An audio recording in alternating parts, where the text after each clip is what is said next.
नमस्कार दोस्तों, जय श्री कृष्णा।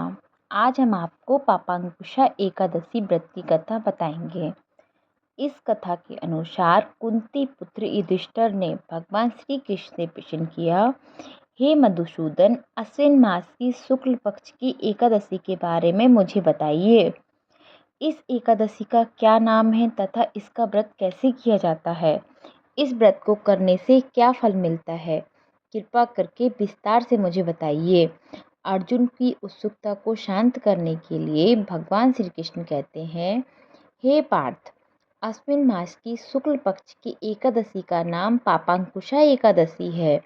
यह पाप रूपी हाथी को महाबत रूपी अंकुश से बांधने के कारण पापांकुशा कहलाती है।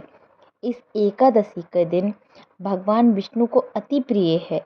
इस एकादशी के अनुसार प्राचीन समय के विंध्य पर्वत पर क्रोधना नाम का एक बहेलिया रहा करता था।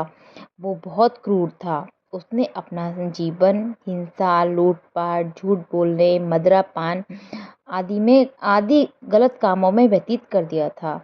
जब उसका अंतिम समय आया तो एक दिन पहले यमराज ने अपने दूतों को आज्ञा दी कि क्रोधना को दरबार में पेश किया जाए।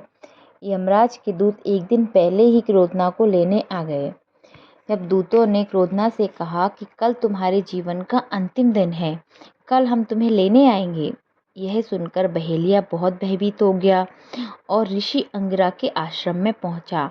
वहां उसने उनके चरणों पर गिरकर प्रार्थना की, हे ऋषिवर, मैंने अपना समस्त जीवन हिंसा, लूटपाट, मदिरापान, झूठ बोलने में व्यतीत कर दिया।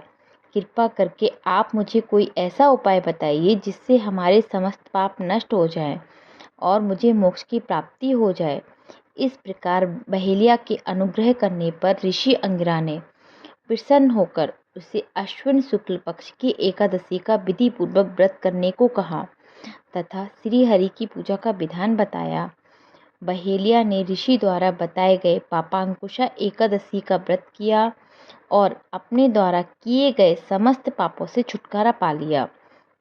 अश्विन शुक्ल पक्ष की इस पापांकुशा एकादशी व्रत की पूजा के प्रभाव से जब यमदूतों ने यह चमत्कार देखा तो वह बहेलियों को लिए बिना ही यमलोक वापस लौट गए। भगवत कृपा से बहेलिया विष्णु लोक गया।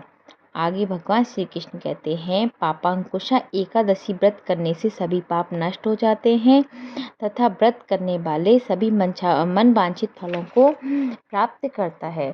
इस एकादशी के दिन भगवान श्री हरि विष्णु का पूजन करने से मनुष्य को स्वर्गलोक की प्राप्ति होती है।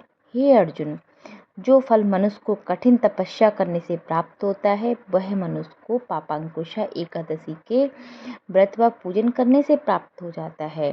मनुष्य को यमलोक की यातनाएं सहन नहीं करनी पड़ती हैं।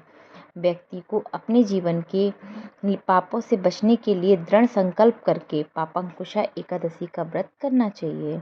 जय श्री कृष्णा।